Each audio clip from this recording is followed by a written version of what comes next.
So I warned you and have warned you often about the danger of listening to the New York Times, the Washington Post, and elsewhere when they publish stories by anonymously sourced people. Folks, the Bobolinsky story, he put his face and his name and his reputation on the line to speak out. Anonymously sourced stories. I'm not saying there's no use for anonymous sources. There are. I'm trying to give you a fair analysis. I'm just telling you, when all of your stories, or to be precise, the overwhelming majority of your stories about Trump are anonymously sourced, there's a problem. You're probably figuring this out right now, what the problem is. If people hate Trump so much, and he's such a danger to the country, Joe, right? Then why aren't people eager to go on the record and correct it? I'm not afraid of calling out Joe Biden. Damn, anonymous source told Dan Bongino, and it's really me? No, it's me. I'm here in front of the camera. Anonymous source. Paula whispered in my ear last night. She said, hey, it's Joe Biden, Hunter Biden. Did you hear the story about the gun in the garbage can? An anonymous source told me there was a gun in the garbage. It's not an anonymous source. It's the Blaze. People put their names on these stories. Yet, did you notice almost every story about Donald Trump is an anonymous source? I've warned you about this, that most of these stories are probably BS. And the reason they anonymously, air quote, source them, because the Times knows who they are, is because if we found out who they are, the story would fall apart and look ridiculous. Oh, did that happen yesterday? You're probably saying, Dan Bongino, you're a day late. I always like to be a day late on some of these stories because the story evolves over time and it's like a fine wine. It actually gets better the next day. I'm glad we waited on this. What am I talking about? Do you remember I was living in my other house, which, by the way, people still send stuff to. You're probably sending stuff. You're sending to the wrong house. Don't do it. Poor guy who lives there. He's overwhelmed with stuff. He gets books off guys in the library. Poor guy. So when I was in my old house with my own studio, Joe and I covered this on the show.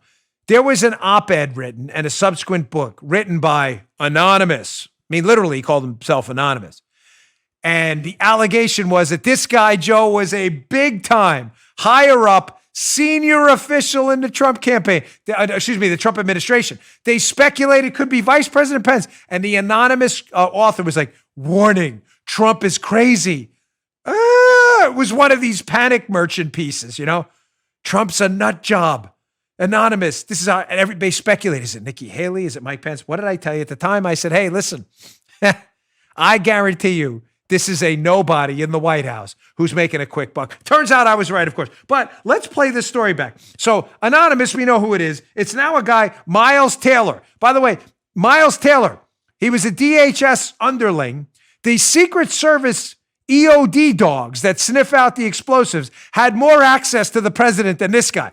But when the CNN and New York Times wrote the article, the Secret Service dogs out front, the sniffer dogs, the EOD dogs, this is not a joke. Joe's laughing because it's funny, and it is. But they really were closer to the president, the dogs, than Miles Taylor was. I mean, proximity distance. If you would tape measure, the dogs were closer to the POTUS than this dude, Miles Taylor, was. But according to CNN and others, he was a senior official. You don't believe me? Let's go back in time. Here is Chris Cillizza, who's one of the best so-called journalists in America at getting things wrong. He's an expert. His success rate of failure is close to 100%. He wrote back in CNN a while ago that, you can check this out, that he was like a major figure in the Trump world. You don't believe me? Here's the actual quote. This is about this guy, Anonymous. He wrote, here's one big clue to the identity of the anonymous op-ed writer, Chris Cillizza, who's pretty much wrong all the time. He says the New York Times simply wouldn't do what it did for anything short of a major figure, Joe, in the Trump world. Let me translate that for you. What was he saying? It would sound like that Eddie Murphy scene, remember? You don't mess with a karate man. Remember that from Trading Places? Because karate man don't feel no, yeah. Remember that guy? Yeah. You turkey, yeah. Remember? So it's a major figure. What Cillizza is saying is because the New York Times allowed Anonymous to write an anonymous op-ed, which they don't typically do. So Cillizza, who's always wrong about everything, this is the guy who said Trump had a 0% chance of winning in 2016. Literally, that's the headline of the article. 0%. I'm not kidding. I wish I would have put it up. Cillizza's like, the New York Times, Joe, would have never allowed this anonymous op-ed if this wasn't a major figure in the Trump world. Yeah. Show's getting better. I was a little upset at the beginning of the show. But Paula was nice. She even got the headline of CNN piece. I just sent her the quote. She figured it out. Very nice. Now I see why today's show took so long. Very good. Nice. Major figure.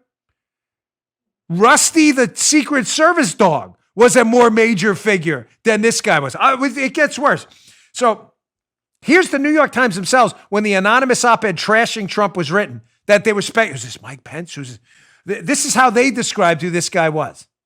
Check this out from the New York Times again. He's not just a major figure, according to Chris Cillizza. He is the term we chose, senior administration official, just from the New York Times Direct, is used in Washington by both journalists and government officials to describe positions it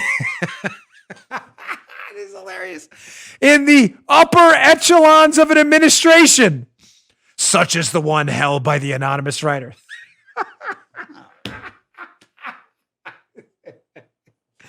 Rusty, the Secret Service dog, was hired. This guy, I don't even know if there's a Secret Service dog named Rusty. There may be. I don't know. Poncho, Rusty, Spike, who the hell knows? Spike the dog had a more higher position, had closer proximity to the president. I can't.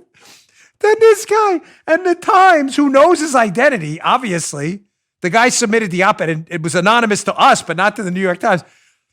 I haven't even given you this guy's position yet.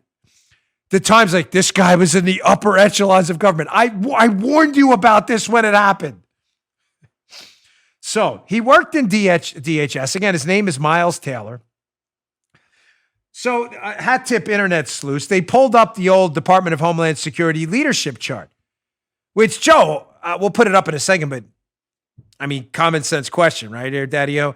I mean, if Miles Taylor is in the DHS and the New York Times cites him as a, quote, senior administration official in the upper echelons, and Cillizza is speculating it's a major figure, this guy's at least at the upper echelons of DHS, right?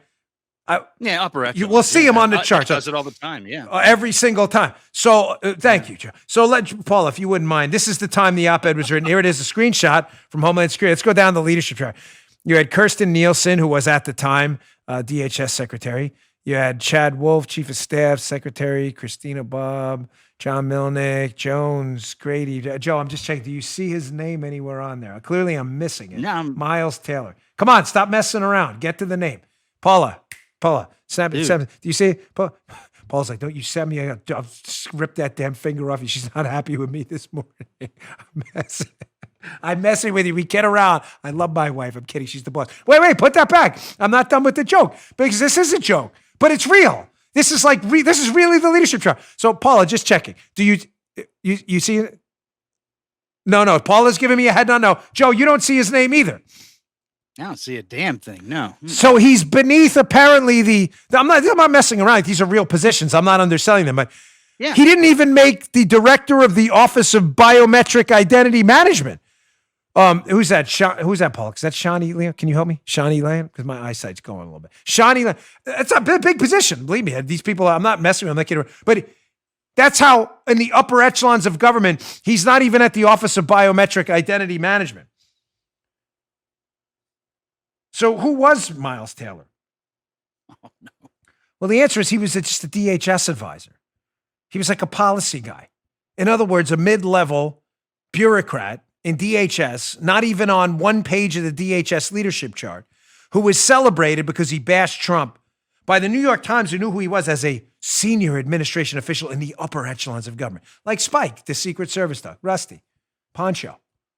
They had they were closer to the president than Miles Taylor. Now, here is Miles Taylor on CNN just recently with Anderson Cooper, showing you the kind of people, again, I love these arguments, right, Joe? Trump's character is so terrible. Trump's the worst. Trump's character is over. This guy has no character. This is a character election. What does Joe Biden say all the time? Characters on the ballot. Yet it's interesting. When the people who attack Trump are proven as liars, this guy was not upper echelon, was not a major figure, was not even a senior administration official. He wasn't even the head of the biometric analysis unit. So the fact that he lied about that to him, here's Miles Taylor on CNN, who we now know is anonymous, who wrote the anonymous op-ed and the book about it later, about how bad Trump is. Here he is on CNN lying directly to the camera When Anderson Cooper asks him, hey, are you anonymous? Check this out. There was an op-ed, there was a book by someone calling themselves anonymous. Are you aware of who that is? I'm not. Look, and that was a parlor game that happened in Washington, D.C. of a lot of folks trying to think of who that might be. I've got my own thoughts about who that might be, but I want my focus to be on the president, and I certainly don't want to. I wear a mask for two things, Anderson: Halloweens and pandemics. So no. Characters on the ballot, folks. Character. Now you see why we don't do anonymous op-eds and why sound, responsible journalists should avoid anonymous sourcing at all costs. Because people lie. You get it? Now, does it make sense? I mean, seriously, Joe, we could have vetted this story. We did for you. And to be fair, I did not know it was Miles Taylor. I am not, the Stygian Witches, Clash of the Titans. I did not have the eye. Okay. But I suspected strongly based on someone who told me something. I did not know it was Taylor, be crystal clear. But I suspected strongly that it was someone mid-level based on the quality of the writing and the access claimed to have in there. We were right. If we would have had the name and this guy had any guts to put his name on it, we could have debunked this story a long time ago.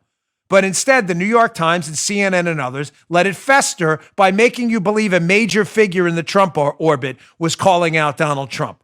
And he wasn't a major figure at all. He was no higher than Spike, the Secret Service EOD dog. You just heard Dan Bongino.